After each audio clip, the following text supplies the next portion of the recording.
They opened my eye. He was fucking, look. Look at this, look at this. Fucking double poke, both eyes.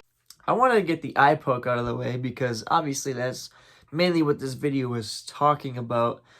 And I wanted you to see off rip how egregious it is. Like once you see it in slow motion. Didn't look maybe too bad in the moment. You could see it right away that it was an eye poke, but the slow-mo really hit home how bad it was, I think. And people are still denying it, but that's MMA fans for you, I guess.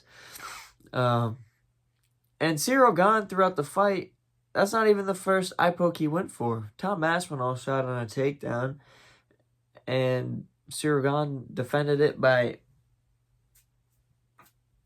shoving his fingers into his eyeballs. And now another narrative that people are spinning here is that Tom Aspinall took the easy way out. He's getting worked, and the eye poke was just his way to get out of the fight without losing his title. And I strongly disagree. I don't think Tom Aspinall was taking the easy way out. And on top of it, I don't think he was getting worked because it was 3 strikes.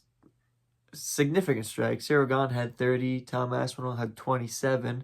So I don't know what world that is getting worked in, but apparently some people think it is. And it's not like Ciryl Gane isn't a reoccurring offender.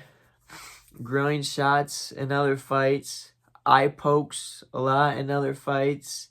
Hammer fists to the back of the head in other fights. Getting finishes off of those, mind you. So I would have to say that it was an intentional eye poke there in that point of the fight. Which is weird because, as everyone is saying, he was absolutely destroying Tom Aspinall, which, again, I don't believe is the case. But that's the narrative that is being spun. And one more thing I want to talk on is Anthony Smith criticizing Tom Aspinall. Anthony Fetal Position Smith. I think he's the last person that should be criticizing Tom Aspinall for finding a way out of the fight. Because my cat's scratching at the door there. So I'm going to wrap this up because I don't have much more to talk about anyways. But yeah, Anthony Smith, come on, you can't talk. I fetal position in my fight too, so I can't really talk about Anthony Smith, but I can talk about Anthony Smith talking about Tom Aspinall. So fetal positionception right here. Anyways, as Moist Critical would say, that's about it. See ya. And as Jack Reaper would say, good night.